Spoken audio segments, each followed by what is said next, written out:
Welcome back to the Pat McAfee Show. We are being joined now by a man who hosts the Darren Woodson Show, which is a podcast that's available where all podcasts are. I've heard it's an incredible show. I haven't got to listen yet. Will after this conversation. A man who's in the Dallas Cowboys Ring of Honor. Obligatory Dallas Cowboys talk with legend Darren Woodson. Yeah! Boy, Darren! Hey, man, I just got done hearing, during the break, you talk about jumping out of a plane. Is that what you were talking about? Yeah, we're talking about skydiving there during the break a little bit. You ever done that? No, listen, let me ask you this, Pat.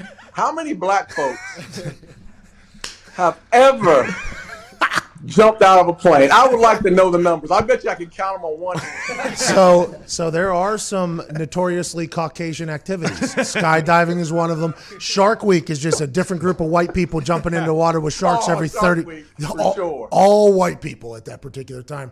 Darren, what have you been up to during the quarantine, boss? The Darren Woodson Show is going well. I can't wait to listen to that. What else have you been up to? Yeah, well, of course, I'm a partner in a commercial real estate firm here in Dallas, and we we're headquartered at the Star in Frisco. So my office overlooks the practice field. I can still watch the Dallas Cowboys practice week in and week out. Nothing going on now, but for the last 3 years, last year and a half, that's what we've been officing out of. So that's for the commercial real estate side. But on the other side, man, listen, I was 14 years at ESPN. As an analyst, and you and I had just missed each other. I was leaving, you were coming in. Yeah. But I had done 14 years there and wanted to walk away because I felt like there was more to just doing sports and talking sports. I've always had that business side of me. And I wanted to do the Darren Woodson Show, start the Darren Woodson Show, because I wanted to dive in and be more passionate about the stories, about the Pat McAfee story, not just the place kicker who got drafted in the 7th round, but how did you get to the point to where you got to? Yeah. And why are you on the #1 show on TV now? Thank you. I mean, how did you guys get there? What's the journey? And that's what I wanted to do when we started the Darren Woodson Show, is go through the journey. I had Rich Froning on, the king of CrossFit, on just the other day, man, and he talked about that dark side.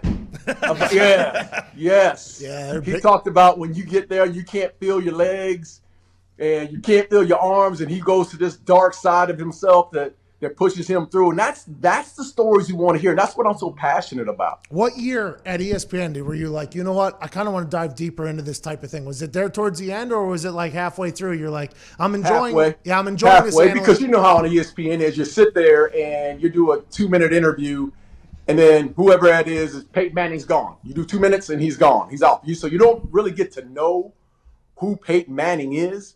I know you know him, but the fans want to know who that certain particular athlete is, and we just never got deep into this. I think the best shows, and I wish you were there when I was there, because the best shows are done in the green room.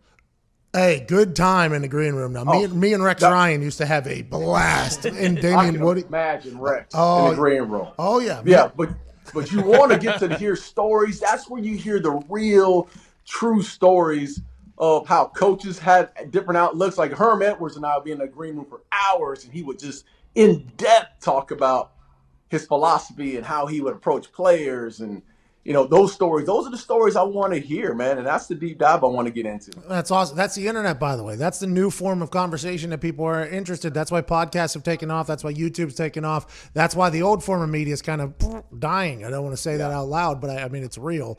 Let's talk about your relationship with Jerry Jones here now. If we can backpedal a little bit. There's a guy I'd like to hear his story if you ever get him on. We can't wait to hear that. Is he a part of your commercial real estate company, or how'd you get your office in the Star facility there? Yeah, no, he's not a part of the real estate company, but he probably wishes he had his hands in the company. That's for sure. But listen, I tell you what. One thing about Jerry's a great salesman. So Jerry owns the buildings, the building that we're in, and he and Steven basically rolled out the red carpet to get us in there. Now we're paying. There are no discounts, brother. I'm talking per foot. We're paying top market. Like he recruited us. Come on out. You have a great time. You use our resources and blah, blah, blah. Yeah, but you're paying $60 a foot. Whoa. Same time. Oh, yeah. There are no breaks now. That's the reason the man is as rich as he is. But it's been a great experience. Listen, I think the one thing about Jerry, what you always know is, talk about a mindset. And I've been watching this mindset on, what's the show with Jordan, the Bulls? The Last Dance. Yes. Yeah. It's been awesome. Awesome. And it's about a mindset. It's about Jordan's mindset. If you just transfer that into the corporate business world, that's Jerry Jones's mindset. Very similar to Michael Jordan's in the fact that he's going to get up, he's going to bust his ass. There's people that are not going to like him. He could give a damn if you do, if you don't, but he's going to do it his way. And we see not only in the business side of things, but also in the way he runs the Dallas Cowboys. I mean, he takes a lot of shots and a lot of criticisms, but the same thing. He says the same thing over and over again. It's mine. And because it's mine, I'm going to run it my way. And he built a stadium with his own money, by the way. He built a stadium with his own money. Yeah. He said, listen, I don't want any taxpayers' money because, to be honest, I don't want anybody to think that they should be able to tell me what I should do with the team. This is my team. He's had success in everything he's done, basically. So all these conversations about people like, does Jerry need to get his hands out of the team or something like that? It's like, how do you tell a guy who has literally made this franchise into the franchise it is that he is somehow a failure? I just don't know if that's accurate. And it feels like he's still putting together incredible rosters that just so happens to be missing one key piece right now, which is Dak Prescott. Do you think that deal will ever get done? Yeah, I think a deal gets done. I do. I really do. And if you talk to the Jones family, Steven and Charlotte Jones and even Jerry, they'll tell you how in love they are with this young man. And again, my office oversees the field. And Pat, you know this. You played with some of the greatest out there, man. Great ones they show up every day to work.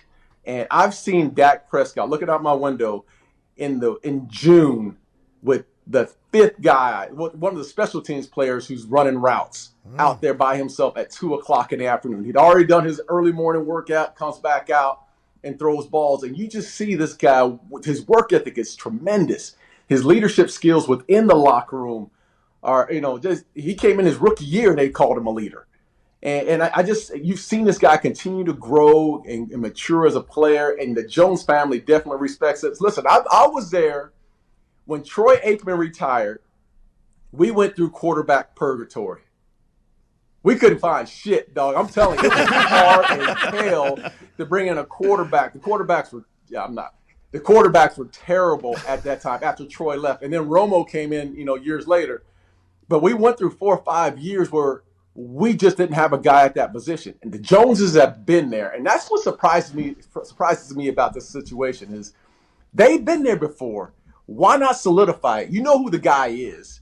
He's your guy. He's your future. He's the one you want to build this franchise around. Why not get him done? And I think that goes for both sides. I don't think this is just a Jerry Jones family against Dak. I think Dak needs to give a little bit as well to get the contract done.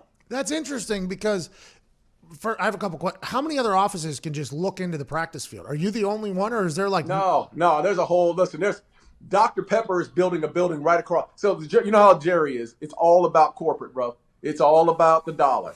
So there's 2 buildings that basically surround. There's 3 buildings actually that engulf the outdoor practice field.